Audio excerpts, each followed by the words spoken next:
లూకాసు శుభవార్త 6వ అధ్యాయము 29వ వాక్యాన్ని చదువుదాం. నిన్ను ఒకడు చెంపపై కొట్టిన వాడికి రెండవ చెంప కూడా చూపము. నీ పై బట్టను ఎత్తుకొని పోవు వానిని నీ అంగిని కూడా తీసుకొని పోనిమ్ము. Praise the lord. ఏం చేయాలట? ఒకడు నీ చెంప మీద కొడితే ఏం చేయాలట? ఎవరికి మాట రావట్లేదు. మనకు నచ్చని పదం అదే కదా. నేనేమన్నా తక్కువదేనా? నువ్వు 10 సార్లు ఇదంటే నువ్వే 100 సార్లు ఇది అంటాం మనం. Praise the lord. హల్లెలూయా. కానీ ఇక్కడ బైబిల్ గ్రంథంలో ఏం చెప్తున్నారు? నీ చెంపపై ఎవడైనా కొడితే రెండో చెంప కూడా చూపించాలట. దానికంటే ముందుగా 7వ వాక్యం 27, 28 వాక్యం చదవండి. కానీ మీతో నేను చెప్పున్నది ఏమన్నా, మీతో నేను చెప్పేది ఏమిటంటే మీ శత్రువును ప్రేమించండి, ద్వేషించు వారికి మిమ్మల్ని ద్వేషించు వారికి మేలు చేయండి, మిమ్ము శపించు వారిని ఆశీర్వదించండి, మిమ్ము బాధ పెట్టే వారి కొరకై ప్రార్థన చేయండి. ఇది ప్రభు చెప్పిన మాట. కానీ శిష్యులు ఏమంటున్నారు? అయ్యా, వీళ్ళ మీద వర్షం కురిసి, ఏ వర్షం? అగ్ని గంధకాన్ని కురిపించి వీరిని నాశనం చేయమందువా అంటున్నాడు. Praise the lord. హల్లెలూయా. అంటే వాళ్ళ కోప తీవ్రత ఎంత ఉందంటే అంత ఉందన్నమాట. Praise the lord.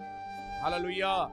కానీ ఇక్కడ ప్రభు అంటున్నాడు, మిమ్మల్ని బాధ పెట్టే వారి కోసం ప్రార్థన చేయండి, మిమ్మల్ని ఏడిపించే వారి కోసం ప్రార్థన చేయండి, మిమ్మల్ని ఇబ్బంది పెట్టే వారి కోసం ప్రార్థన చేయండి, మీ పేరు చెడగొట్టే వారి కోసం ప్రార్థన చేయండి. Praise the Lord. మీలో ఉన్నారా అలాంటి వాళ్ళు? క్షమించే వాళ్ళు ఉన్నారా? ఎంతమంది క్షమిస్తారండి? నిన్న మన దేవుని బిడ్డలకు మీకంత స్ఫూర్తి ఉండాలి, మీకంత ఓపిక, సహనం, క్షమాగుణం ఉండాలి. Praise the Lord. ఈ రోజుల్లో మనం చూస్తున్నాం కోపము ఎంత తారాస్థాయికి చేరుతుందంటే ఇవన్నీ మన కళ్ళ ముందు జరుగుతున్నాయి.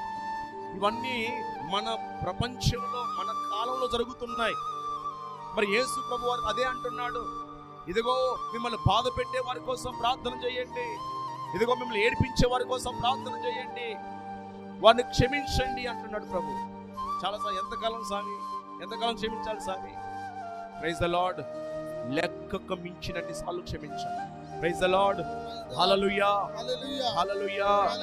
ప్రియ సహోదరులారా, మరి బైబిల్ గ్రంథంలోనే మనం చదువుదాం. యేసు ప్రభు చెప్పిన మాట. మరి లూకాసు శుభవార్త 23వ అధ్యాయం 34వ వాక్యాన్ని మనం చదువుదాం. లూకాసు శుభవార్త 23వ అధ్యాయం 34వ వాక్యాన్ని మనం చదువుదాం. అప్పుడు యేసు వీరేం చేస్తున్నారో వీరెరుగరు, వీరిని క్షమించండి అని